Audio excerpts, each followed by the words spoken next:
C'est bon, on commence? C'est bon. Alors, déjà bonsoir à tous. Euh, je crois qu'on m'a demandé de parler en anglais, n'est-ce pas? D'accord, entièrement. Donc, je crois que vous êtes quasiment tous francophones, n'est-ce pas? J'aurai l'honneur ce soir de m'adresser à vous en anglais.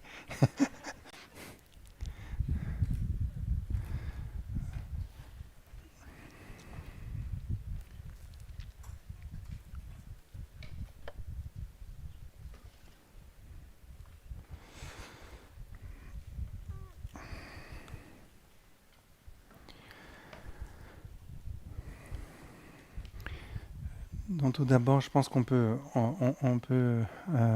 commencer avec un enseignement traditionnel. Donc, tout d'abord avec la génération de la bodhicitta suivie de la prise de refuge. So, euh, comme je m'adresse là d'abord aux personnes qui sont ici, so first of all, I'd like to ask you to join me in the taking of refuge and the cultivation of bodhicitta. Sanji chudan tsuji chunam la chanchu pardo dane chabsuch dage jinsu jibe sunam che rola penjira sanji robar shu sanji chudan tsuji chunam la chanchu pardo dane chabsuch dage jinsu jibe sunam chi rola benjira sanje ro par shu sanje chodan soje chonam la chanchu pardo dane chamsu che da ke jinsu jibe sunam chi rola benjira sanje ro par shu. Good evening and welcome. So today our topic is recalling the late Künzig Shamar Rinpoché, the 14th Shamarpa.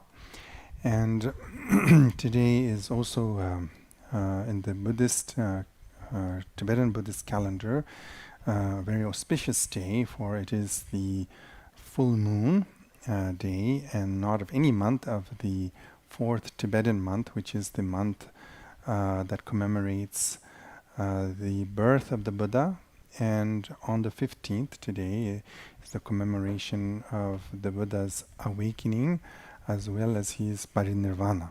So today probably is the most sacred, holy day in the Buddhist calendar, and it happens to correspond to the anniversary as well of the passing of the late 14th Shamarpa, who passed away on the 11th of June. So anniversary on the Western calendar, and also close to the anniversary according to the Tibetan calendar, where actually 2 days prior, according to the Tibetan calendar, Rinpoche passed away, and his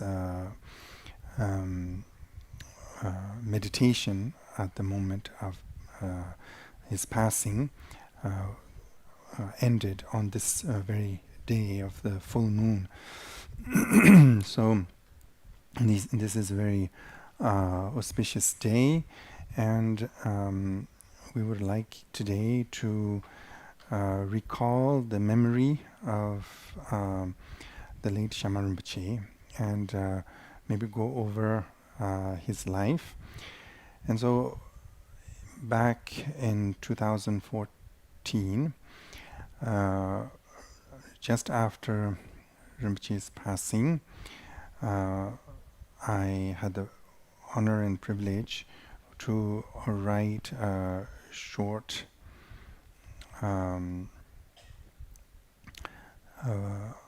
summary of Rinpoche's life to honor his memory. So I thought the easiest thing would be for us to sort of go through what I had wrote back then, and then maybe I can sort of comment on it and maybe deepen some of the points that was already expressed in the text.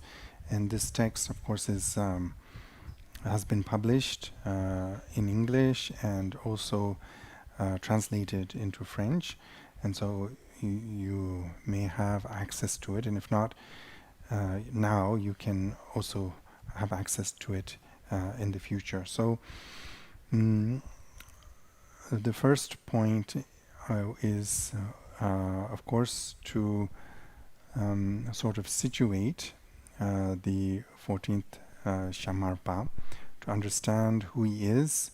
It's important for us to understand many different things. First of all, what is the Shamarpa? What does that title actually mean? Who are the Shamarpas? And then this also leads us to having to look at the story or history of the Shamarpas briefly, and as well also discuss the what we call the activity of a Buddha, and particularly the activities of the bodhisattva. How are those understood in Buddhism? And this, of course, also is in relation to the history of Buddhism in general, and more particularly to the history of the Karmakaju lineage. So we have to sort of answer a few points or clarify some of these points for us to understand who the 14th Shamarpa was. So I had written the origin and history of the Shamarpa's incarnation line. So according to Mahayana teachings, an awakened being is considered through his realization to have the ability to manifest simultaneously an infinite number of his manifestations in various places to help other beings. The Shamarpas are believed to be a series or line of such emanations who manifest to serve the historical Buddha's activity and to benefit the world. The Shamarpas' coming or manifestation is considered to have been foretold by the historical Buddha Shakyamuni himself, as recorded in a prophecy within the Kalpita Sutra, the Bhadra Kalpita Sutra.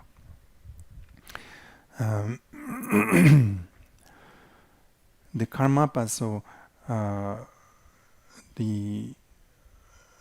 so just to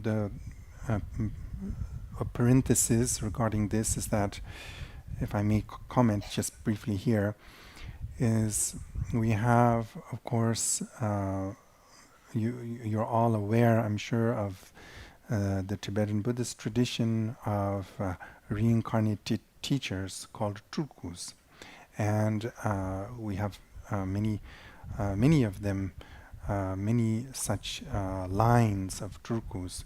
Most famous of them, of course, in the modern world is the Dalai Lama, for example, but also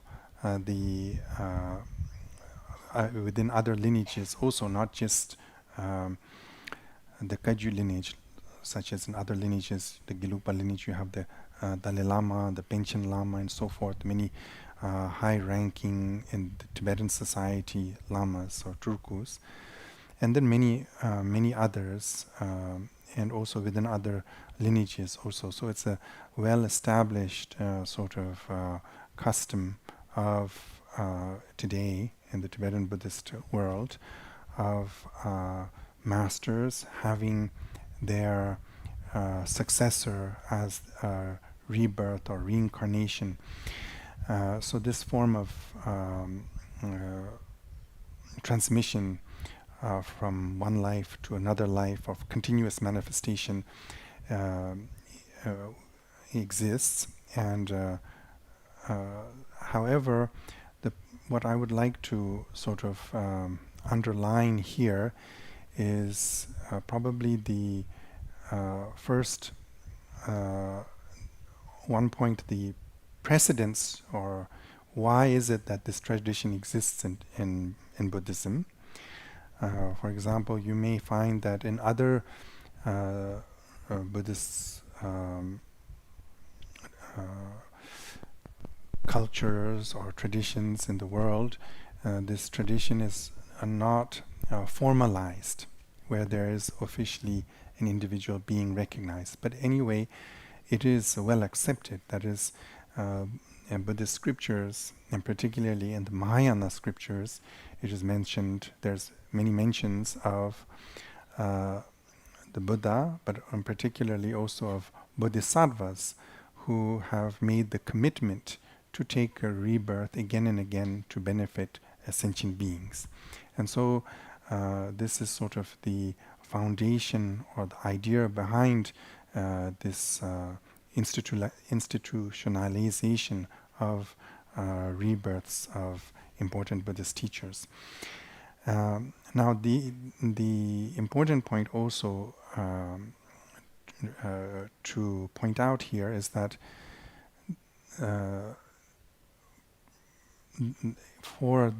within the Karmakaju lineage, so this Karmakaju lineage is one of the main branches that stems from the great master Gampopa himself. He was a disciple of both the Kadampa lineage, coming from the master Atisha, as well as the main disciple of Milarepa, who held the lineage of transmission from Marpa, of the esoteric teachings that came from India through Naropa, and himself having received them through Tilopa. Tilopa received the instructions directly from the Buddha Vajradhara, but also held the transmissions of four great lineages of transmission. So the term Kaju means just the lineage of the transmission of teachings. So it's a general term, but here often used more specifically to designate one specific lineage. There's a mention of the Kabapshi, the four great lineages of India that Tilopa had received, as well as the direct transmission from the Buddha Vajradhara himself. So here it is the lineage that preserves the highest teachings, the most profound teachings of the Buddha, the ultimate teachings, pointing out to the ultimate nature of mind, and the teachings of the Vajrayana, as well as the teachings of the Mahayana, and also the teachings of the Shravakayana path. So all these teachings are preserved within the Kaju lineage. However, the aspect of the esoteric teachings is mainly what has been passed through the lineage from Marpa and Milarepa to Gampopa, and the transmission of focusing mainly on the Kadampa instructions, on the Mahayana instructions, as well as also esoteric teachings. Gampopa had received them through the Kadampa lineage, and these two lineages were combined. And among Gampopa's many disciples, one of his foremost disciples was the first Karmapa, Tusum Chempa. Tusum Chempa is actually how to say, a term of deference, meaning he is the knower of the three times, due to the Karmapas omniscient. And the first Karmapa, Tusum Chempa, had mentioned that he would have numerous manifestations to benefit sentient beings. And just as reminded on this very special day to us by the the present 17th Karmapa, Taye Dorje, when mentioning the late Shamarpa, that these great bodhisattvas, and this is what the first Karmapa also wrote, that although there is ultimately no such thing as birth and death, that they will continuously manifest birth and death to benefit sentient beings, that they would have numerous manifestations. And so these esoteric teachings and the Mahayana teachings and so forth were transmitted through lines of master and disciple. So we have, it's important to understand on one hand the sort of lineage of transmission, which all of us can receive, have the privilege to receive and put into practice. And among those who receive them, there are, of course, individuals who will excel in these practices and achieve the highest degree of realization, and who becomes, in that sense, the main lineage holder of these teachings. And so one has, in this sense, the example of the masters such as Tilopa, Naropa, Marba, Milarepa, who were all individuals who had completely dedicated themselves to the practice of the Dharma and achieved within their lifetime the realization of Buddhahood. And we have had, since then till now, also continuous lineage holders, all accomplished and realized. And the Karmapas and Shamarpas are also an incarnation lineage who have also played the role. As for the Karmapas, each and every Karmapa has been the main lineage holder of the Karmakaju lineage, and most of the Shamarpas as well have been the lineage holders, as well as there being other figures in the history of the Karmakaju lineage. So when we speak of the Shamarpa, it's important to understand that. And another point I wanted to underline or highlight here is the fact that the Karmapa and Shamarpa are regarded as actually the effective manifestations of Buddhas. For example, it is believed that before manifesting actually as the Karmapa, the Karmapas in the past have already been taking rebirth and manifesting as the disciples of the Buddha and so forth. That they had actually, in many aeons ago, in front of first generated. So I'm mentioning here also another point that's important, because the Karmapas and Shamarpas are also undiscernible, and so to speak, they are often considered also two emanations of the same enlightened being. So this is following, for example, the prophecy of the second Karmapa, Karmapakshi, who had foretold that in the future he would manifest as two benefit sentient beings. Although we must also not limit our understanding to just these manifestations that uphold this title and uphold this role, because as the first Karmapa had told, in many different worlds, in many different places, Karmapas can have manifestations, bodhisattvas may have manifestations to benefit sentient beings. And so this is somehow beyond the scope of just simply a certain role. They can have a multitude of manifestations. And so the point I wanted to highlight is the fact that the Karmapa and the Shamarpa, they are not just, we may talk of there being many reincarnations or masters being rebirth of something somewhat common. They are really very unique, and not to be confused with any reincarnation or rebirth. They are truly the living presence of enlightened beings. Karmapa and Shamarpas in this sense are considered to be the living presence of the great Mahasiddha, for example, Saraha. Also, sometimes they are considered to be inseparable with the great Padmasambhava. So they are really for the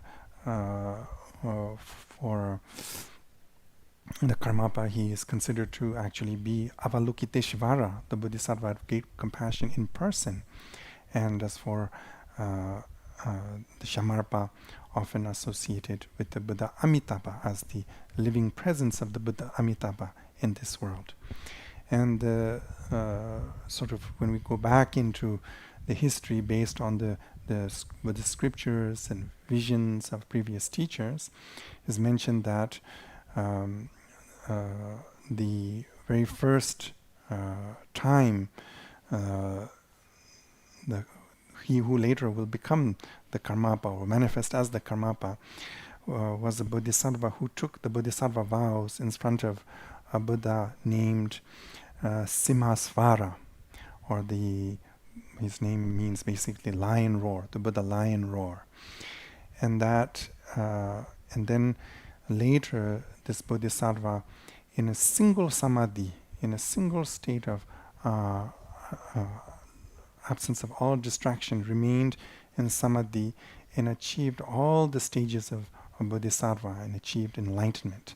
Following this, then he was presented with a crown symbolizing his realization, made out of the hairs of 32 million dakinis, according to the story. So the dakinis are wisdom beings. So this is all symbolizing the Karmapas' immense wisdom and immense commitment to benefit other sentient beings.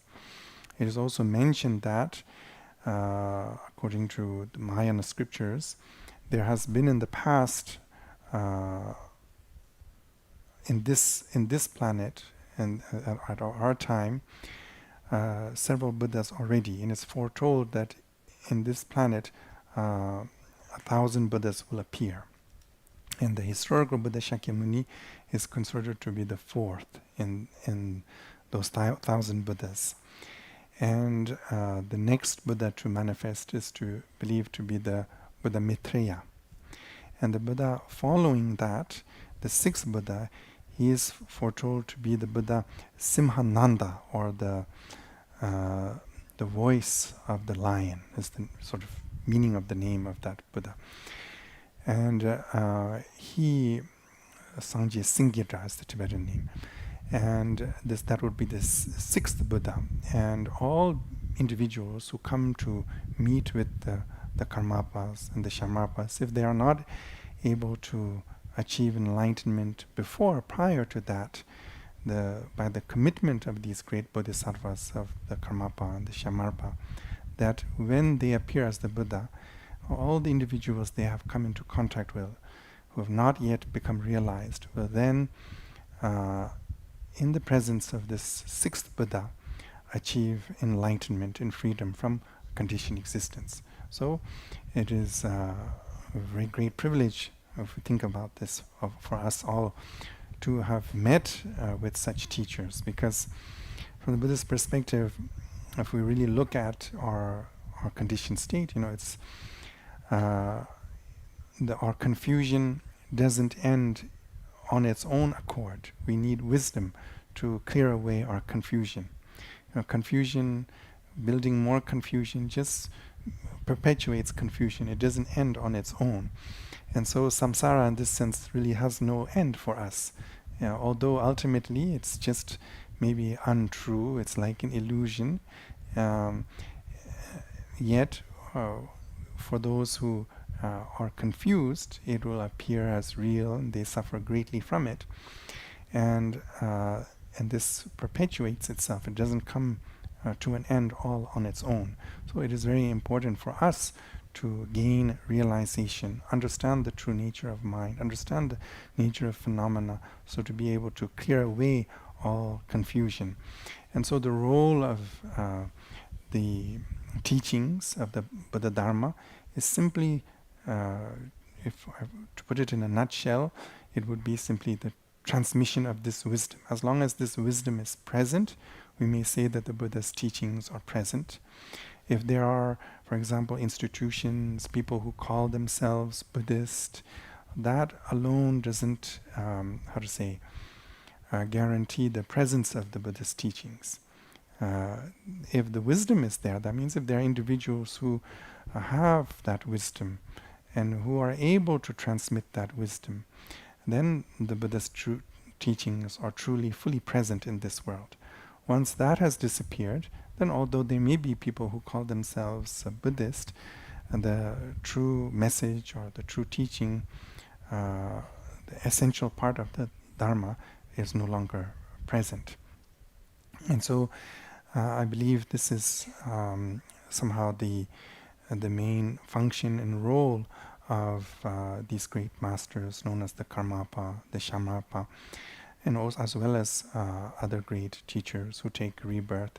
They all aim at preserving this wisdom of themselves embodying it and giving access to it to individuals. So to enable individuals to gain wisdom and therefore through that overcome conditioned existence and dukkha, or the dissatisfied nature and suffering of conditioned existence. And so this is the purpose of the presence of the Dharma, why the Buddha taught in the first place, the purpose of the lineage of transmission. The lineage of transmission is mainly this transmission of wisdom, and great masters who are fully enlightened may yet still to ensure that this wisdom never dies away, that is always perpetuated, take rebirth again and again. And so it's in this context that we must understand the presence of the Karmapas and the Shamarpas. So I'll come back here to my text. So the Karmapa, founder of the Karmakaju order, and the Shamarpa are actually considered to be two different manifestations of the one and same awakened being. The second Karmapa, Karmapakshi, was what I mentioned earlier, foretold that he would take rebirth in the future as two different emanations. The third Karmapa, Rangjung Dorje, so this is in the late 13th century or early 14th century, declared his principal disciple, Trapasingye, to be his equal in realization. And as a sign of this, he offered him a replica, copy of his own black crown, but in red color. And then the fourth Karmapa, Rolpe Dorje, reaffirmed in Kacho Wangpo the continuation of the second emanation of Karmapakshi. Thereafter, the two incarnation lines were always known as the Karmapa Shamarna. So they both hold the title Karmapa. The term Shamarpa is in reference to the red crown, which means the red crown or the red hat Lama, whereas Shanakpa means the black crowned Karmapa. So they are both considered equally as the Karmapa. Thereafter, the two incarnation lines were always known as the Karmapa Shanakpa and the Karmapa Shamarpa, literally in Tibetan, the black-crowned Karmapa and the red-crowned Karmapa.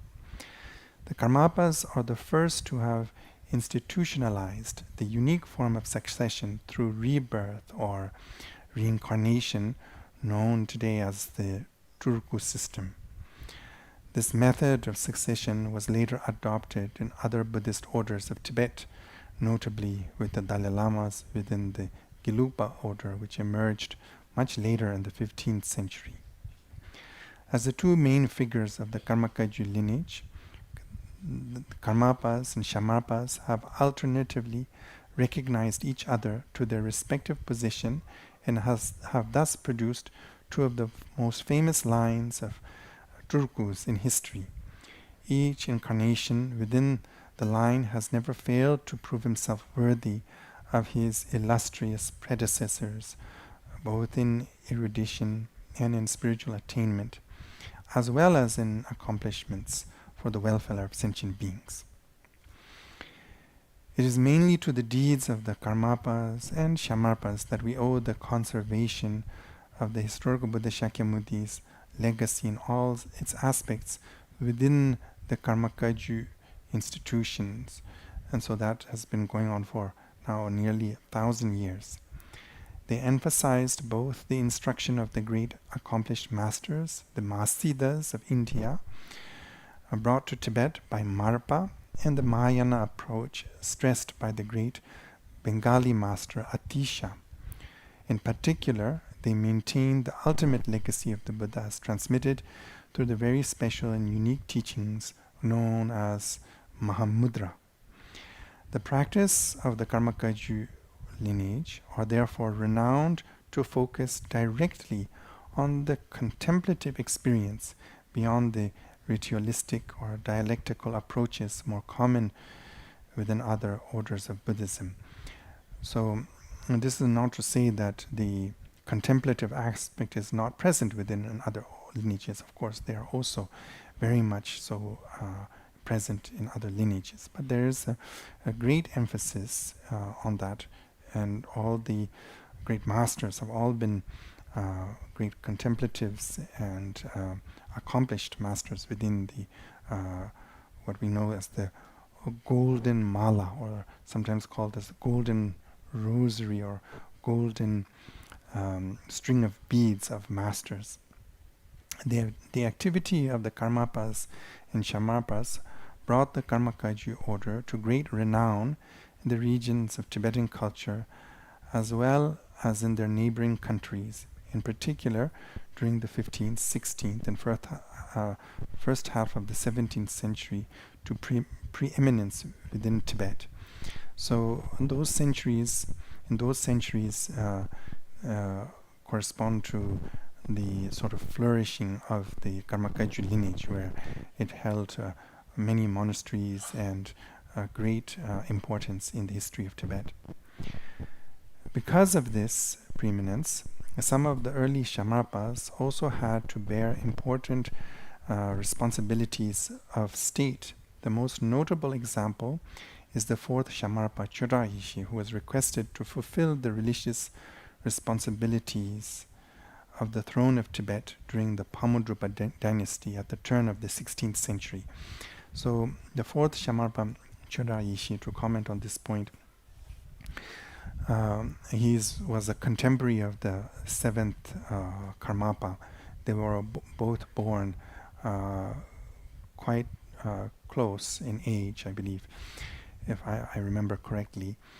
And the 4th Shamarpa was extremely well-known and respected master throughout Tibet. Probably in his time, most of the great masters, great scholars, had all studied with him. And this was a period within the history of Tibet where the Kaju lineage, mainly through one branch known as the Pamudrupa, held temporal authority in Tibet. And the spiritual responsibilities of the Pamudrupa throne had been vacant due to the young age of the successor to the throne, and the 4th Shamarpa was asked to be the interim holder of the throne. And so in this sense, the 4th Shamarpa was sort of the Dharma king of Tibet for a time. His spiritual accomplishments in erudition, that of the 4th Shamarpa, led many of the great Buddhist scholars of his time, even from different lineages and orders, to consider him as their principal spiritual master. Later, despite the general decline of the Karmakaju institutions and forced conversion of almost all of their monasteries to the Gelug order, and the aftermath of the Mongol invasion of Tibet in 1614, the fame and prestige of the Shamarpas remained undiminished. So here I'm just referencing, it's not of great spiritual importance, of course, but referencing the events in the history of Tibet. So the Karmapa and Shamarpas, as you might have now noticed, were not just within a small group important. They held really preeminence throughout all of the Himalayan regions, and particularly Tibet. They were highly respected, very renowned masters. And there was at the time, so to give you sort of a summarized sort of overview of the history of Tibet, if I remember, you have, of course, the imperial period of Tibet, and then there is a period following that which there was no sort of centralized power within Tibet. And that was actually quite true for most of the rest of the history of Tibet. But then later, within the central Tibet, there was central authority that emerged. And it first emerged under the patronage of the Mongols, and the great masters of the Sakyapa held spiritual authority and preeminence in Tibet. And this was followed by the Pamudrupas and the Shingshapas, and also the princes of Tsang, that who were all Kajupas. They held power in Tibet for a time, and during that time, of course, the Karmapas and Shamarpas were never directly, particularly the Karmapas, always refused directly to hold any kind of temporal power within Tibet. However, they held preeminence in the religious sphere in the history of Tibet. And then there was in the 1640s the invasion of central Tibet by the Mongols, and following this, then the power was offered to the Gaden Podang, the house of the Dalai Lamas, and they held then from then on not only the spiritual authority, but also they held mainly the temporal authority. They had spiritual preeminence and temporal authority in Tibet following that. And there was a period when many of the monasteries were of the Kajupas had been converted also to the Gelugpa lineage. So even though such things happened, the sort of the respect that was the respect with which the Tibetan people in general held the Karmapas and the Shamarpas never diminished.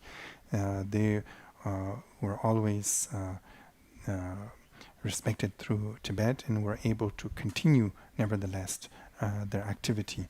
So I won't go into more detail of the history here, because there's, of course, never ending. There's a lot to be said.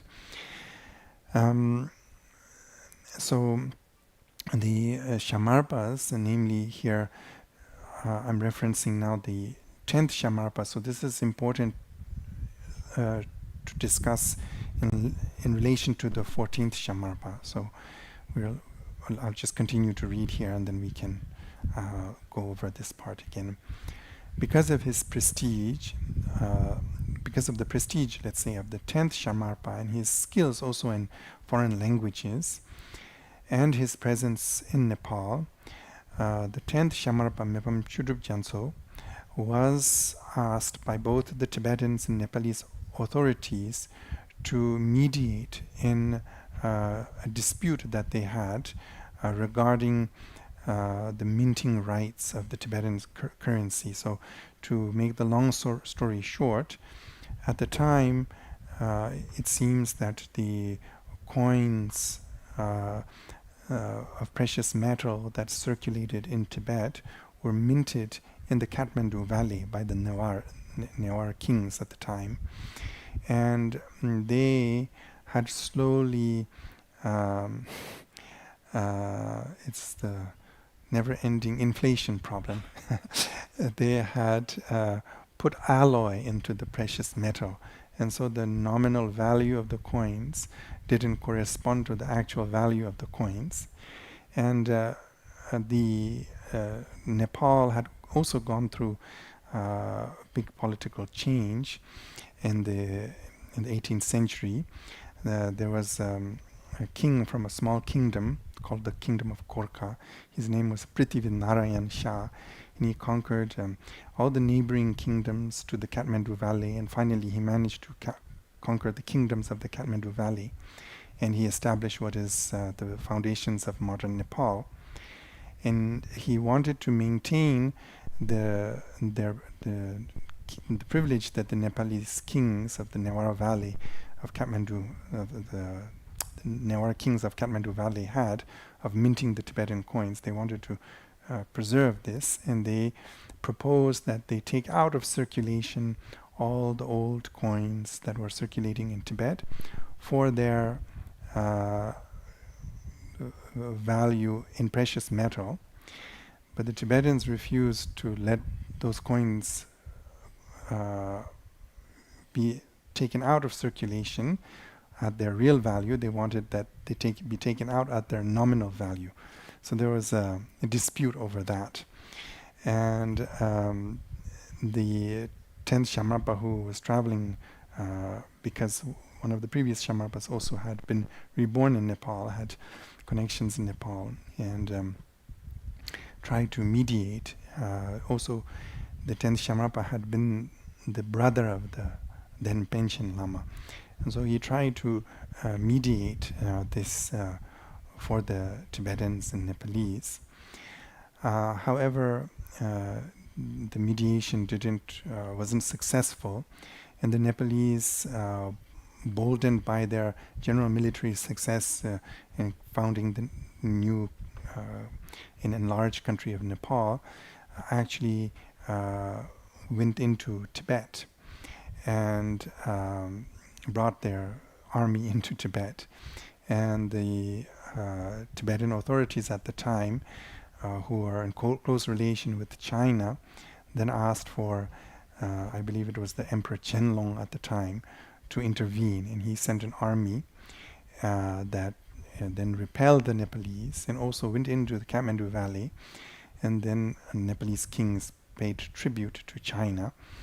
And following this, so there are many, many points to this story, but anyway, the Shamarpa was blamed. He was used as the scapegoat by the Tibetan authorities. They claimed that he instigated the problem. And following this, then there was the whole incident had a huge financial burden on the Tibetan authorities, and they wanted to compensate themselves for the burden, and so they accused the Shamarpa. So there are, of course, different point of views on this story. So this is maybe more a point of view from the Karmakaju side, but anyway, the monastery of the Shamarpas and were confiscated and taken away, and then following this, the Tibetan authorities decided that the Shamarpas would no longer be recognized in Tibet, and so they banned the Shamarpas from holding any sort of spiritual authority in Tibet following that. So we'll go back to the text I wrote. The 10th Shamarpa's assistance was used against him by influential Tibetan aristocrats who sought to alleviate their loss in this war, falsely accusing the 10th Shamarpa of instigating the war. They confiscated all his assets, coerced his seat monastery of Yangbachen to convert to the state Giluk order, and succeeded in getting the Tibetan government to enforce a prohibition against the enthronement of any future Shamarpa. The line of Shamarpa incarnations continued nonetheless and were in secret unofficially recognized by the Karmapas. According to a prophecy by the 5th Shamarpa, Künzig Shamar, he would take rebirth several times as the Karmapa's relative. Thus, the 11th Shamarpa was Chuji Wangpo, who was the brother of the 14th Shamarpa. So there is also a mention of an emanation of the Shamarpa who was born as a physician and who helped many sentient beings throughout Tibet during this period. And then the 12th Shamarpa was Jamyang Chuji Nyima, which was one of the sons of the 15th Karmapa. And they were both great masters in their own right. The 13th incarnation, Trinlay Rinpoche, passed away as an infant in 1950. After the ban imposed by the Tibetan state on Shamarpa for political, not spiritual purposes, other Rinpoches of the Karmakaju orders fulfilled some of the main functions normally exercised by the Shamarpa, such as finding and recognizing the Karmapa. When the 14th Shamarpa was born, soon after, recognized privately by the 16th Karmapa, it remained uncertain if the ban imposed upon his predecessors could be lifted and if the incarnation would be allowed in Tibet to exercise fully his spiritual functions. So here, this is sort of just to give you a bit of a background on who the Shamarpas are, their importance in the history of Tibet, and of course in the history of this very prominent and most important of Buddhist lineages, the Karmakaju lineage. And so the Shamarpas were very important. Now, coming more specifically to the 14th Shamarpa, the 14th Shamarpa was born in 1952. I was told that he was actually born on the 4th day of the 6th Tibetan month, and this traditionally is considered the day corresponding as one of the sacred days, such as today, within the Tibetan Buddhist calendar. And this day commemorates the Buddha's first turning of the wheel of the Dharma, when he first expounded the teaching of the Four Noble Truths. So Shamar Rinpoche was born on that day, which is, according to my research, July 26, 1952. He was born within the Atup family, which was also the family of the late 16th Karmapa.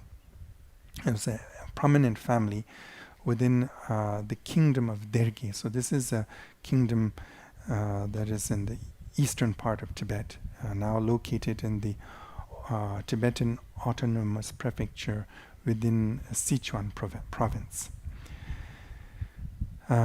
This family produced many political and religious leaders.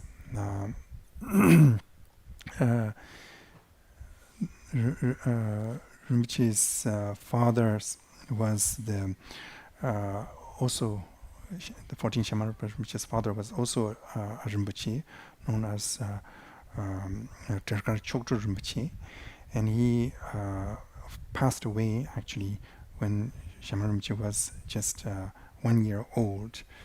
And Shamar Rinpoche's mother was from the Trumotsang family, and he was her name was Punso Wangmo. And so several of late Shamar Rinpoche's uncles were respected individuals. Some of them were also important Rinpoches. The most notable of them was, of course, the 16th Karmapa. who was so the 14th Shamarpa Rinpoche's uncle, as well as Jigme Rinpoche's uncle, who's the brother of late Shamarpa. In 1956, together with his older brother, Jigme Rinpoche, they were sent by their mother to the Karmapas' main seat in central Tibet, so from eastern Tibet to central Tibet, to the Tsurpu monastery. For the following 3 years, they lived there with their uncle, but they were not following any kind of a formal training or anything at that time. So I believe in 1956, I think I didn't mention in here, this commemoration Rinpoche, I believe, traveled with the late 16th Karmapa. I say that because late Rinpoche told me that he had memories of traveling when he was an infant with the Karmapa to India, and he was recalling a memory of them being on a boat, on sort of a ferry on the Ganges River. And so I believe he was with the Karmapa. So there was the Karmapa as well as the Dalai Lama and many prominent Tibetan masters went to India for a big event organized by the Buddhist communities of the time to commemorate the 2,500 years since the coming of the Buddha. So I believe Shamar Rinpoche was present in India at that time. So that was 1956, I believe. So following topic, so recognition, enthronement and reinstatement of the Shamarpas. A few months after his arrival in Tsurpu, Rinpoche first revealed his identity as the Shamarpa during a major ceremony attended by people from different parts of Tibet. Rinpoche pointed out to a group of pilgrims who appeared to be nomads. He told them they were his monks. As it happened, they actually were monks from the monastery of Yangbachen, the historical seat of the Shamarpa. Astonished, they immediately asked him for his blessing. So I believe they were not like dressed as monks, they were traveling as pilgrims, and the young 14th Shamarpa identified them as being his monks. The following day, dressed in their proper monks' robes, the nomads requested an audience with the Karmapa and expressed their eagerness to have Rinpoche return to Yangbachen. The Karmapa couldn't accept because he couldn't publicly proclaim a Shamarpa incarnation because of the Tibetan government's ban that was still in place at the time. In 1957, Rinpoche joined the 16th Karmapa for an extended trip to India, Sikkim and Nepal. So yeah, so I wrote here in the 1957, but I believe it was 56. I'm not, to be verified. And on their way back from India, so when they came back, so maybe they left in 56, came back. I don't know the exact dates here. I'm sorry about that. We'll have to do some research on this. Anyway, on his way back from, as they came back from India, they stopped on their way at the historical seat of the Shamarpas in Yangbachen. Although the monastery was administered by the Gelug order, the statues of the previous Shamarpas had not been removed from the shrines, though it is said that the red crowns that were made and placed on the images of the Shamarpas had been removed and placed on the lap of the statues, and the distinctive Gelugpa hat was put on the statues. This was kind of a little bit pointy form of like the Pandita's hat, but in yellow color. The original crowns were left on the laps of the seated images. As Rinpoche was carried around into the different chapels, he pointed out without error to the different statues of the previous Shamarpas and said each time, "Oh, this is me," and pointed out to the red crowns, "That's my hat." Also, when he saw certain objects belonging to his previous incarnations, he exclaimed, these were his. In 1958, at the invitation of the Karmapa, His Holiness the 14th Dalai Lama, the head of Tibet, paid a formal visit to Tsurpo Monastery. So this was a rare occasion. The Karmapa took this occasion to request his honored guests to lift the sanction imposed on the incarnation line of the Shamarpas at that occasion. The Dalai Lama agreed in principle to have his government do so, but said the time was not yet appropriate to formally rescind the ban because of the ongoing turmoil in Tibet. So we are right now just before 1959 when the exile. The Karmapa took advantage of the Dalai Lama's tacit agreement and privately enthroned Shamar Rinpoche as the 14th Shamarpa during an internal ceremony at Tsurpo. He was then known as Dorji Rinpoche, not officially as the Shamarpa yet. The Chinese communist invasion of 1959 forced the 16th Karmapa, like many other Rinpoches and Lamas of Tibet, to leave into exile. The Karmapas party traveled through Bhutan, where Rinpoche and his brother, with a few others, remained. At the invitation of the king of Sikkim, the Karmapa established his new seat at the old Karmakaju monastery of Rumtek, where Rinpoche soon after joined him. So there was already a monastery there, I believe, established during the time of the 9th Karmapa. Most of the important Karmakaju Rinpoches, as well as many important masters from other orders, such as Dilwa Khyentse Rinpoche, had grouped there around the Karmapa. Rinpoche, Shamar Rinpoche, commenced the traditional monastic curriculum, memorizing the Karmakaju liturgy and Buddhist scriptures. So I must emphasize here that the simple fact of being identified as a Turku is not, doesn't, how to say,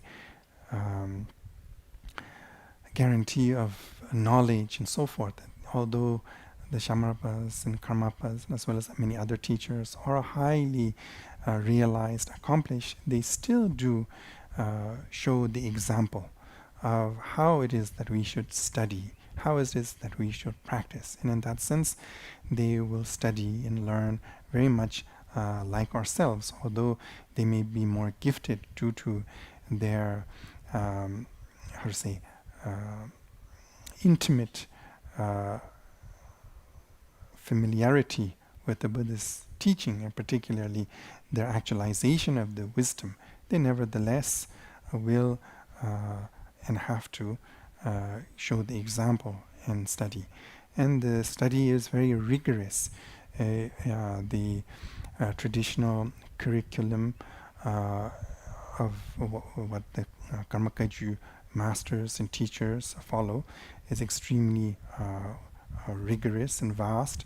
First, for example, traditionally in the Karmakaju monasteries, and particularly at the seat of the Karmapa, any ceremony or liturgy that was undertaken by the monks, no text was allowed in the shrine. All the practitioners had to recite all the long liturgical scriptures entirely by heart. So a main part of the first beginning part of the learning encompasses learning by heart a very vast corpus of texts. That is all the sadhanas and rituals, prayers that are done regularly. And this amounts to several hundreds of pages of liturgical text that all the monks learn.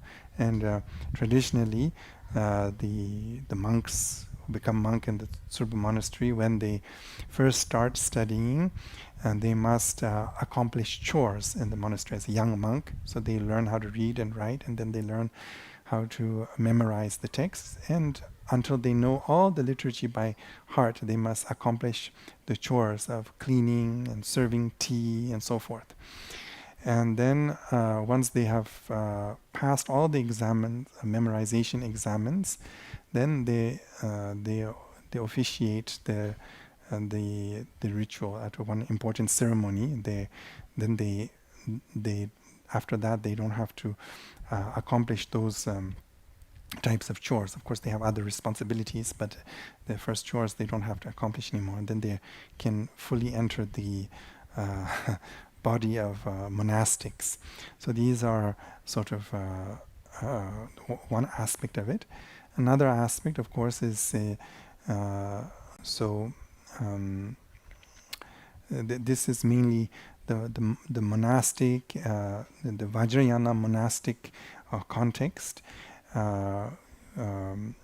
This is called the Digdha in general in Tibetan. So where they mainly focus on the rituals and on the practice.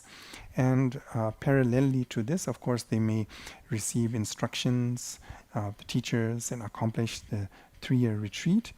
Originally, in older times within the Kagyu lineage, there was a more extensive curriculum focusing on, of course, all of the Buddhist philosophical texts.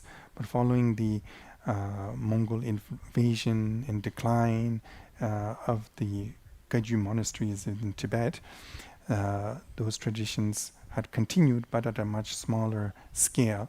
And this was one of the wishes of the late Karmapa, and also what Shamarpa had put a lot of energy in maintaining and reinstating, is all the also scholarly tradition of the study of the Buddhist philosophical texts. And so here also traditionally the root text, so this follows ancient practice of India. So in ancient times, of course, we didn't have the facilities that we have today in printing, and also of course not electronic facilities that we have today, but most texts were manuscripts. Manuscripts were rare, and so masters would write a condensed version in metered or versified form that was easily memorizable. So for memotechnical purposes, you could say, in a versified form, the roots of the texts of the philosophical treatises.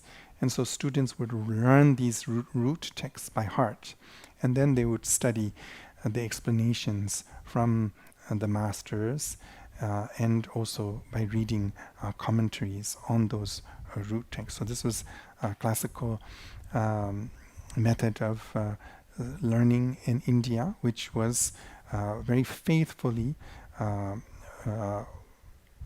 I'd say preserved in Tibet. Late Shamar Rinpoche proved to be particularly gifted in learning thanks to his exceptional... Yeah? Ah, okay. Faut ralentir. Okay.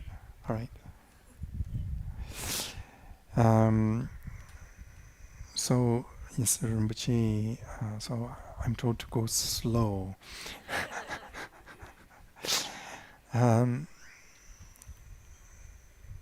So Rinpoche proved to be particularly gifted in learning thanks to his great intelligence and capacity of mastering subtle and complex notion, innovative mind, and uncommon photographic memory. He had an extraordinary memory. Now, I was told of a story when Rinpoche was very young, I believe when he was in Bhutan. He was reading, I think, the Manjushri Namasamgiti, and while reading that text, often young pupils, they will just memorize the words because there's sort of a discrepancy between the oral language and the classical written Tibetan. Classical written Tibetan doesn't really correspond perfectly to the oral language. So sometimes young students just learn these words by heart, not necessarily understanding fully what they're learning by heart. Whereas Shamar Rinpoche, when he was reading the text, he was understanding the words and asking questions about some of the meanings, and that had greatly impressed, of course, those around him. Although he was just a very young infant, he showed such understanding and intelligence. So coming back to my text, in 1960, the 16th Karmapa bestowed the Kajung Hanzu and the Damganzu empowerment. So the Kajung Hanzu and the Damganzu, these are two very extensive collections of scriptures that were brought together by the great Jamgon Kongtrul Lodrö Thaye. Kajung Hanzu is a collection of all the teachings that were brought from India to Tibet by the great master Marpa, the translator. And so these are all the tantras, and very important for not only the Karmakaju lineage, but for all the other Kaju traditions. So this is within the Sarma lineages, mainly the Kaju transmission. And Jamgon Kongtrul had received, of course, and brought together all these transmissions and transmitted them in a set. And these, the late Karmapa transmitted them in Rumtek Monastery, as well as the Damganzu. So this is the treasury of the esoteric instructions, key instructions. So this is not just limited to the Kaju lineages. Here we have the transmissions of what is known as the transmissions of the 8 great chariots, so 8 great lineages of practice of India brought to Tibet. So you have, of course, the very profound, vast teachings of the Nyingma tradition, but also of the Sarma traditions, such as the Sakyapas, the teachings of the Sakyapas, of the Kadampas, of the Kajupas, the different branches of the Kajupa, the Shangpa, also of what is known as the Shiji, that comes from Patamba Sangji, of Ju from Machi Labji Dharma, and then you have also the cycle of teachings related to the Jorjuk, or the Kalachakra Tantra, and then also a transmission known as the Dorji Sumchi Ninju, and so forth. So there are many transmissions here. All these were imparted on Shamar Rinpoche, as well as the important Rinpoches who had gathered around the 16th Karmapa. And so these transmissions and Kri instructions gather respectively the heart and source of the spiritual legacy of the Kaju orders and the 8 great practice lineages of Buddhism that were brought from India to Tibet.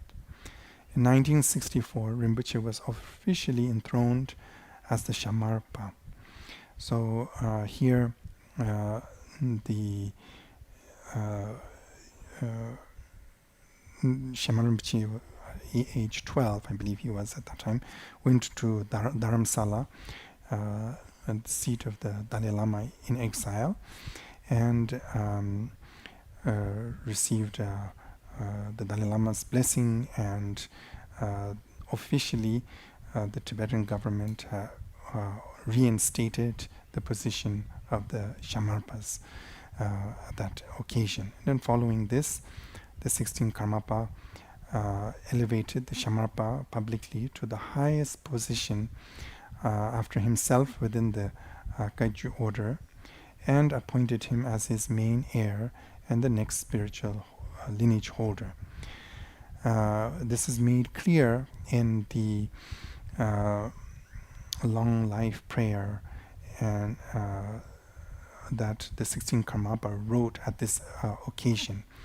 He writes there, the most exalted, the Lord of the lands of snow, is Avalokiteshvara. The coalescence of his essence is the glorious Karmapa. Inseparable from his three mysteries, that means body, speech, and mind, in the manner of the three lords, that is like, Avalokiteshvara, Manjushri, Vajrapani, who are different aspects of the same essence of enlightenment.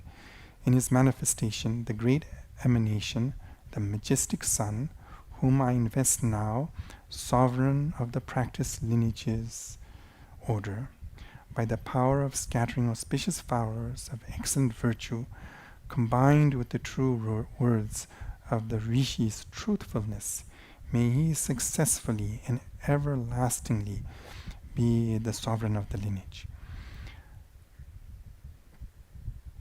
Of course, now that the Karmapa, as well as most Tibetans at the time, were all in exile, the political authority of the Dalai Lama and so forth didn't really exist concretely. Nevertheless, through respect for the Tibetan for the Tibetan people and the Tibetan authorities, and in the hope of the perpetuation and the continuation of the legacy of Tibet and its people, the Karmapa sought to gain the approval of the Dalai Lama and his exiled government, and in this sense secured the reinstatement of the Shamarpas. The Dalai Lama personally performed for the 14th Shamarpa the traditional hair-cutting ceremony at his seat in Dharamsala in India. So for the following point is to look at the Shamarpa's basically education, his studies. So this I entitled Receiving and Upholding the Karmapas Legacy. So in the following years at Rumtek, Shamar Rinpoche dedicated himself fully to the study of Buddhist classics. So these are, of course, the Abhidharma, that mainly focuses on knowledge, on wisdom, on Vinaya. Vinaya is the scriptures that mainly speak about ethical conduct, and in particular about how monks should live together and how the rules that they should follow. And also Brahmana. Brahmana is a topic related to what we may translate roughly as Buddhist epistemology, basically understanding how we perceive, how we know, how we can come to unmistaken understanding. So this includes topics such as logic and inference and perception, and all these topics are discussed here. The main author, the main master who wrote extensively in authority on this subject is the great Indian master Dharmakirti, and as well as Madhyamaka. Madhyamaka, of course, the main figure here, author, is Nagarjuna, the middle way. But also studying this, one also studies the other Buddhist schools, and Prajnaparamita. So the topic of Prajnaparamita, or the esoteric, or not the explicit teaching, but the implicit teaching in the perfection of wisdom scriptures that present the different, the 5 paths, the 10 bhumis, the different stages of realization. So these are all very important topics. And also putting into practice the essence of the numerous transmissions he had received from the Karmapa and other masters. Rinpoche showed, late Shamar Rinpoche showed his prodigious nature in many ways. To the great amazement of his teachers and fellow students, Rinpoche would bring up questions no one had thought of and come up with original solutions to complex problematics. Once Rinpoche found unconvincing the explanation he had so far heard on how rebirth was possible. So, so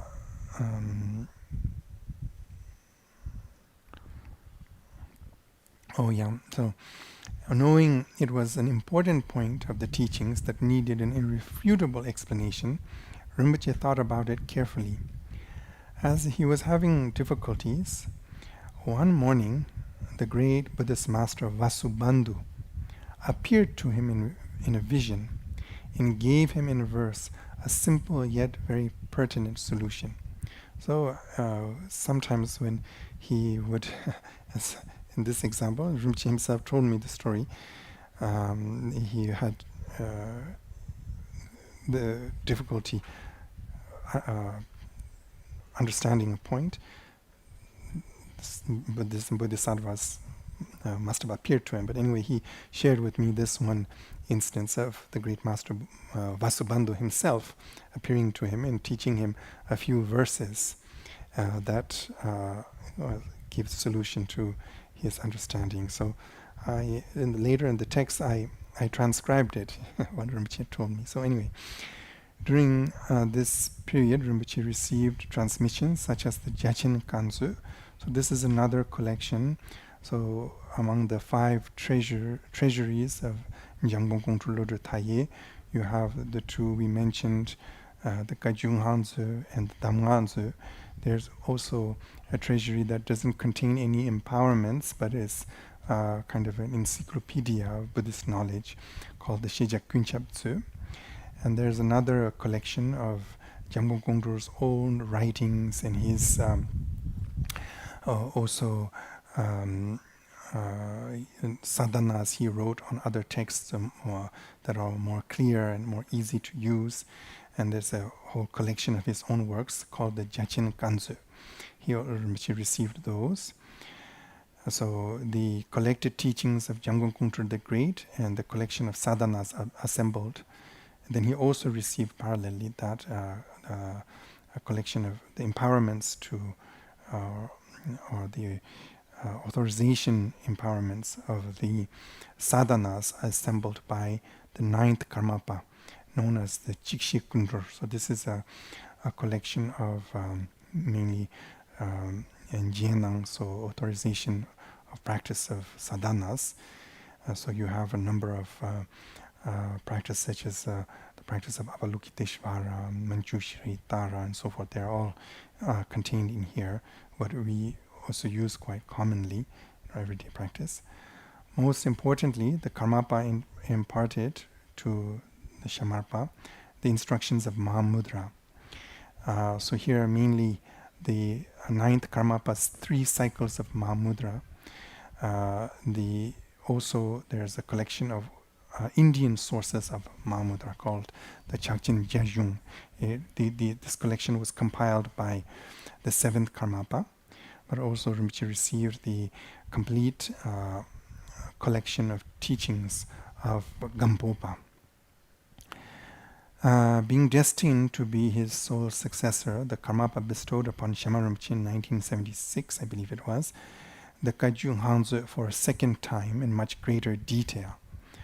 And in 1980, the year before his passing, the Karmapa gave to the Shamarpa alone the lineage's very special and unique transmission of ultimate realization that had been passed without interruption through lineage holder to lineage holder from the Buddha Vajradhara in Tilopa up to the 16th Karmapa himself. Besides the Karmapa, Shamar Rinpoche also, so after these receiving these transmissions from the Karmapa before he passed away, Karmapa had instructed him to, if he had points or detail, clarification, that those could be bestowed to him by the late Pao Rinpoche. And so I believe it's 1985, Shamar Rinpoche came here to the Dordogne where at that time the late Paul Rinpoche was residing, and received from him a certain number of Mahamudra instructions and certain instructions that are only transmitted orally, that don't have any written text, corresponding written text. Besides the Karmapa, Shamar Rinpoche also received many important and rare transmissions from several other accomplished masters. For example, he received from Künzig Rinpoche the Nyingtik cycle of teachings of Longchenpa, from Kalu Rinpoche, from the late Kalu Rinpoche, the 6 dharmas of Naropa, and the complete transmission of the Shangpa lineage teachings. And from Urjin Trungpa Rinpoche, he received the Rinchen Terenzu, which is another of the 5 treasures of Jamgon Kongtru, which is the complete collection of all the dharmas. Those are the treasures of teachings that were teachings from Padmasambhava and his great disciples that were buried either physically in some places for later generations, or mentally in the mind stream of great Tertans, and that had been later revealed. And all these teachings, Jamgon Kongtru gathered them in a whole collection. And so Rinpoche received these from Ujin Trungpa Rinpoche, and also the cycle of Chonling Tersar teachings. Most especially in 1985, following the Karmapas' advice, Shamar Rinpoche obtained from Nenang Pao Rinpoche, the last main living disciple of this 15th Karmapa, hidden key Mahamudra instructions never committed to writing. So that was what I was mentioning earlier. Later, Rinpoche also received from Lama Gyindin Rinpoche a unique oral transmission that the Karmapa had given to him alone, with instruction to later transmit it to the Shamarpa, and if possible, the next Karmapa. This transmission related to the practice of transforming and mastering the process of life and death, which empowers the practitioner with the ability to communicate directly with the Buddhas in their respective realms. No other practitioner or teacher of Rinpoche's generation has been able to receive, let alone master, these particular transmissions. So of course, important to mention here the unique sort of transmissions that Gampopa had received from Milarepa, that he passed on to the first Karmapa, Tusum Chempa, which are the Chirim Linchik Chempa and Zongrim Lungsim Yerme, the unique transmissions of the generation phase and the completion phases, known as the completion phase, known as the inseparability of mind and wind.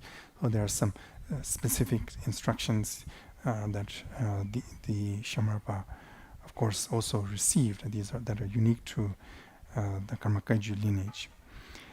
In this way, Rinpoche was, in addition to being a great Buddhist scholar and holder of the triple ordination, Pratik Moksha, Bodhisattva, and Vidyavadara vow. So this,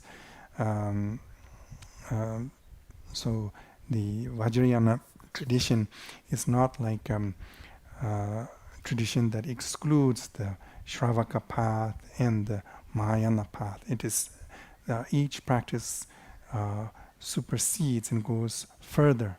And so the ordinations of the Shravaka or the and the Bodhisattva must be maintained. It's on that basis that the Vajrayana practice that furthers the knowledge of those teachings. As none of these transmissions are in any way kind of in opposition to one another. They're just going more in depth and in greater profoundness one from the other. So there's this notion of the triple ordination, receiving the ordination of the Pratik Moksha, of the Bodhisattva, and also the Samayas of the Vajradhara, of the Vidyadhara. And so in this way,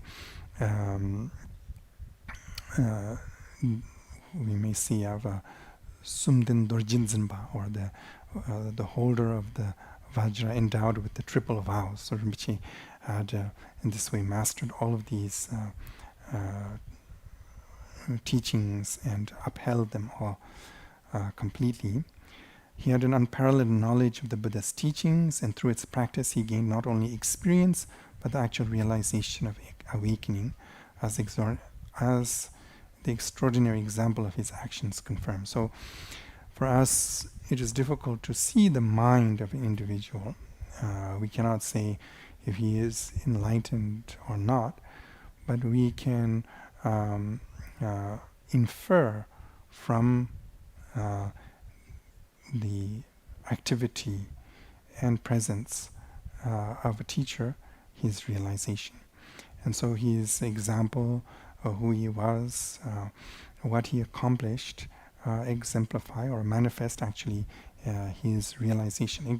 The exact extent of his realization is impossible for any of us to say it is this or that. However, as being his disciple, and for our own sake, it is important that we are able to first discern what an authentic teacher is. And once we have discerned that authentic teacher, that we are able to offer towards that teacher confidence, such as we would offer the Buddha in person. And so in this sense, we can,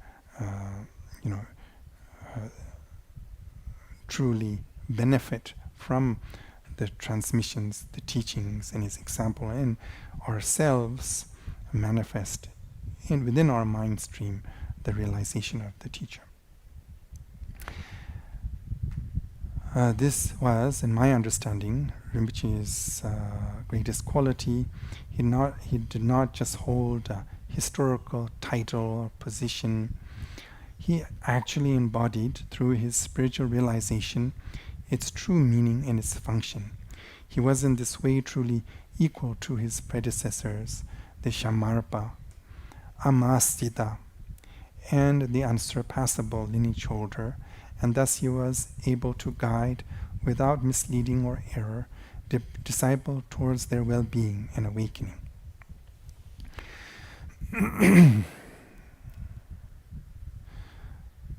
So, in many ways, through just to share sort of my own observation, I had the privilege, to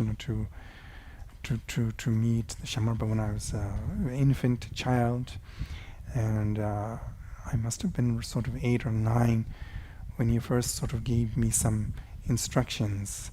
I remember clearly the first sort of teaching he gave me was about the Pure Land of Buddha Amitabha, how to take rebirth there, and how important it was to cultivate the causes to take rebirth in the Pure Land of Buddha Amitabha. Of course, as an 8-year-old, you'd never think of death, and so it strongly left a strong imprint on me. I clearly remember the teaching and the kindness with which he bestowed that teaching. And then later, when I was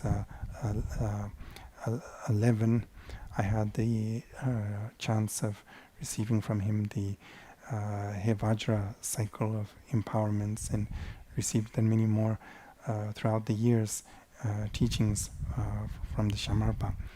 And having been with many Buddhist masters of different lineages, of also older generations, and some also contemporary to the Shamarpa himself, there is in the Tibetan Buddhist tradition a sort of a formalism.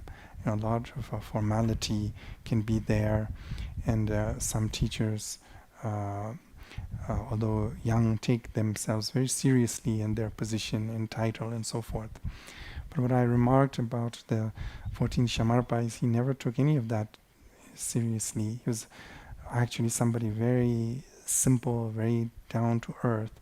He had no pride of thinking I am better or more important. He liked things simple, not complicated. Often he would travel, he had just like a simple bag. Winter or summer, he wore a pair of sandals, and he didn't like the fuss that much of the ceremonial, hieratic aspect sometimes that sort of the traditional format may give is not attached to those things at all. And true sign of bodhisattva is the absence of pride. There's bodhicitta cannot be present where there is pride. If the bodhicitta is truly there, there's no pride. And in that sense, he manifested that. Also, he had free of all attachment to all kind of ordinary concepts and beliefs and things, and that gave him at the same time extremely open mind and very accessible to everything that is pertinent in our modern world in today's time. So those are some of the qualities. And of course, he, in terms of his formal knowledge and realization, there's nothing that seemed to be obscure to him. He had a clear vision overall, whatever question we would put to him. And more particularly, his kindness was without measure. He truly didn't teach because he was trying to, build something for himself or whatever. He's just trying to help, benefit, help the students come to understand, come to gain wisdom. And he would try to impart that in many different ways. I'm sure probably many of you present here have met him, and we might each have our different experience with him. And whatever it is, I think if we look back, we can see that corresponding to who we are, maybe how he was with us, somehow brought us insight and blessing in one way or another.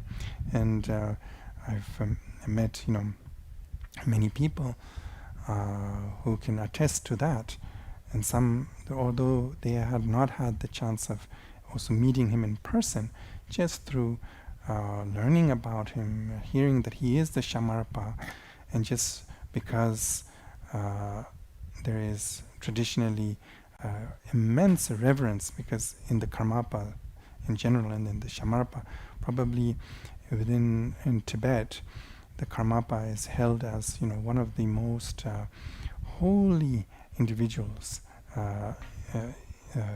highly revered throughout Tibet. So there's naturally a great respect. I've heard of people who, for example, were in prison and who are being faced with a danger and difficulty, and they one-pointedly pray to the Shamarpa, and although suddenly they found themselves like in a halo of light, protected, although they were being beaten and tortured, they felt nothing. Such blessings did occur on just an ordinary level. Many occasions, I myself, whenever there was a kind of a challenge or difficulty in my life, the phone would ring and Rinpoche was there. He would give me counsel. Other times, when I needed to talk to him, Rinpoche was traveling always here and there. Once I needed to talk to him urgently, and I called the number I had of him, and he was far away in Bhutan, in an area where there was no phone connection, and he picked up the phone, and he said, "Oh, it's weird, there's no connection, but it's working." And so in this sense, it's not just kind of anyone. He may appear like a human being, but that's just his manifestation. Behind that is, the presence of the enlightened activity and benevolence, kindness of the great bodhisattvas and the Buddhas.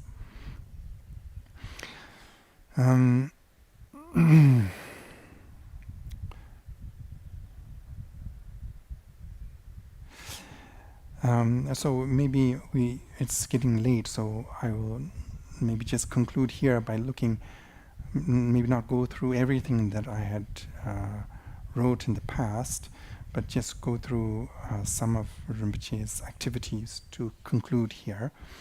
And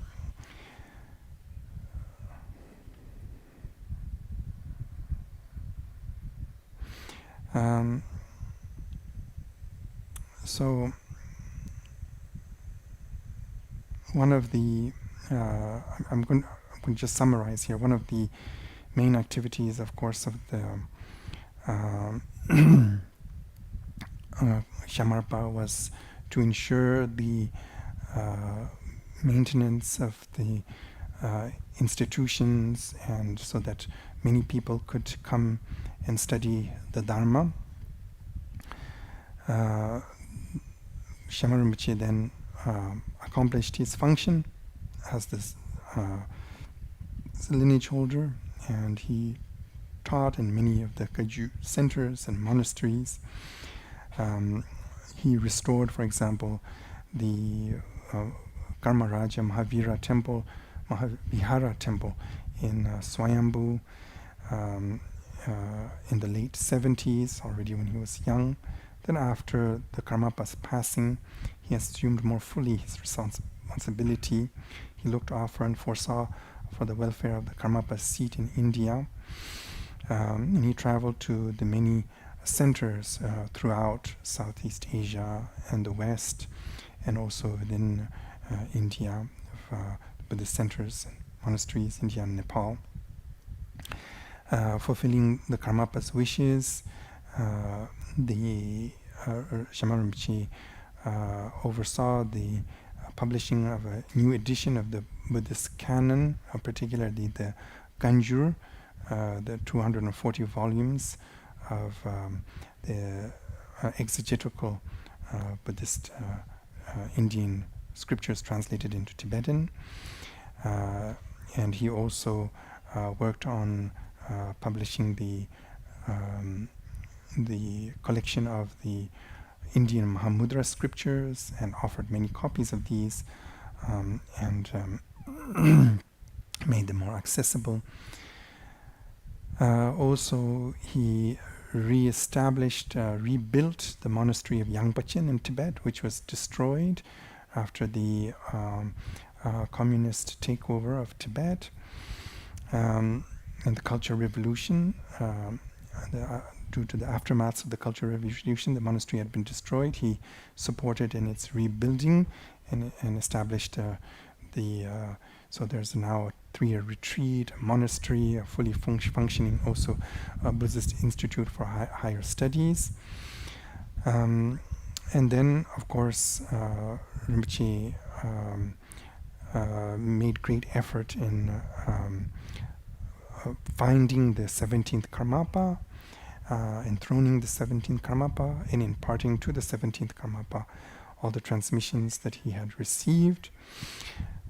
Rinpoche also built in Nepal the Sharminup Institute, the retreat center for the preservation of the Vinaya and the Mahamudra teachings, the Naranjana Center, also located next to Sharminup, also retreat complex in Parping and Maratika in Nepal, in the Darjeeling and Sikkim area, establishing schools also for primary schools where also Buddhist teaching is given, and Institute for Higher Buddhist Studies, the Sri Divaka Institute.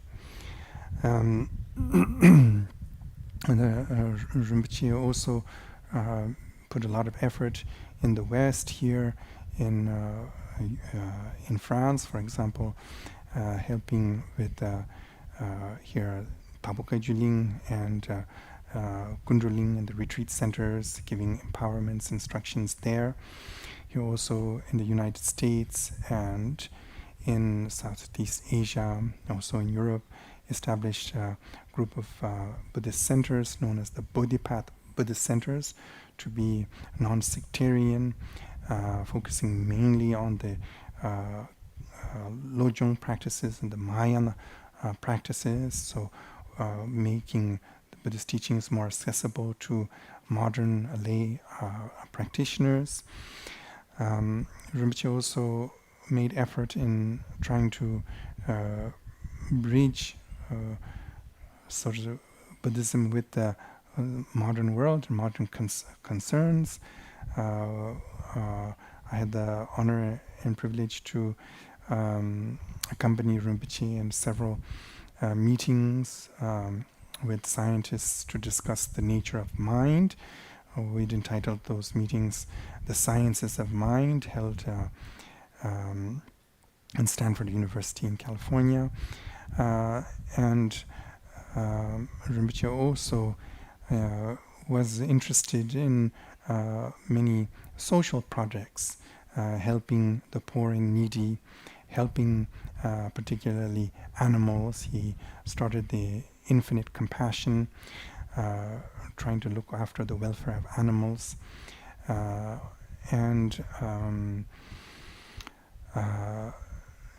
So there are very numerous projects Rinpoche undertook, and so difficult for me to name them all here.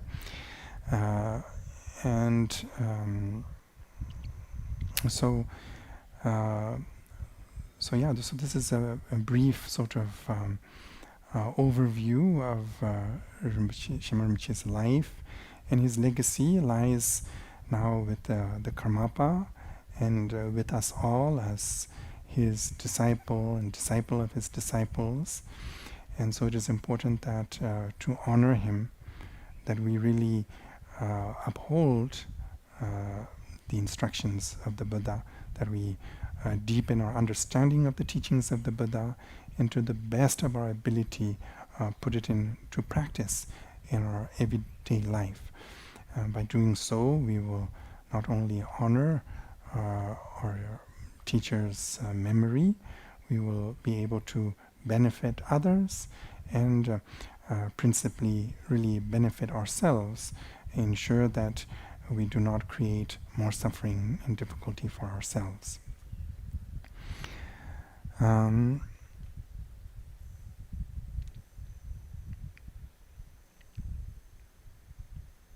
So yes, maybe we can just conclude here by the importance of a teacher, importance of confidence. So in Buddhism we emphasize also the notion of faith.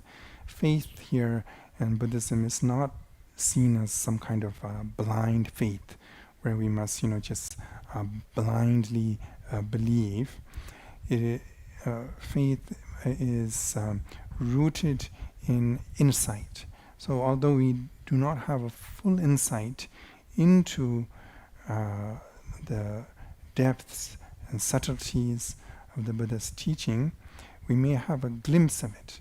So, whatever it is that brought you here to listen to me today is because at some moment in your life you have come to encounter or come into contact with the Buddha Dharma, and some confidence grew in you, whether it is because you observed the excellence of the teachers, their kindness, their benevolence, or that you have had some insight into the truthfulness, pertinence of the teachings of the Buddha, or you have come to taste for yourself the benefits of practicing the Dharma. You have through that gained confidence. That is what is called faith, or that confidence that grows from the insight that we have had. And it's because of that that you are here. And it's important that before we are fully realized and that our wisdom is completed, that we never lose hold of that confidence, that we keep relying on that. We don't forget what has brought us to the Dharma, what has brought us too want to learn more about the Dharma. And then this confidence is something that will grow further and further, will become kind of irrevertible faith. Nothing in the whole world can turn you away from it, because there is a clear discernment that accompanies it. And so this is what we can rely on. It is a source of many benefits, and so offering in this way our trust and confidence to the teacher who sort of introduced us to wisdom, and is very important. Through this confidence and through then pursuing the development of wisdom, then eventually we will come to uphold the ultimate teacher. The ultimate teacher is a realization itself. But the external teacher, the teacher who is the holder of the lineage, who transmits this, is extremely important. Without it, then we will have no access to the ultimate teacher, realization and or wisdom. So that is the true teacher. So in this sense, recalling the life of our teachers, thinking about their deeds, thinking about their example, is something that will nourish our faith, our confidence in the Dharma, and will help us develop wisdom. And more particularly, these teachers are the example. They show us the example. How is it that we must study? How is it that we must practice? Some of us have, done some 3-year retreat practices. Some of us have studied. Some of us have partially done certain things. And looking at the example of life of such a teacher who has done all of these in the most complete way, then we see how we must follow their example, how we can emulate their diligence in study, their diligence and benevolence and kindness and dedication to other sentient beings. And so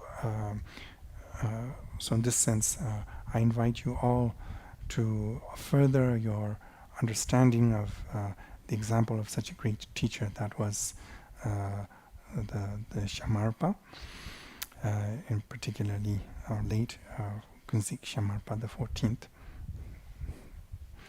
So thank you all for your attention, and I think we can conclude here for today. It's getting late. I hope it wasn't too fast at the end for the translators. And anyway, thank you for the translators for your focus and diligence. And now please join me in the dedication of merit. So whatever merit there may be, and here recalling the memory of our late teacher, may this merit enable all beings to achieve his complete and perfect realization. Sonam di thamchi zebani toni nyebe ranam pamchi ni chega na je balap truba sibe tsulen rowa sho.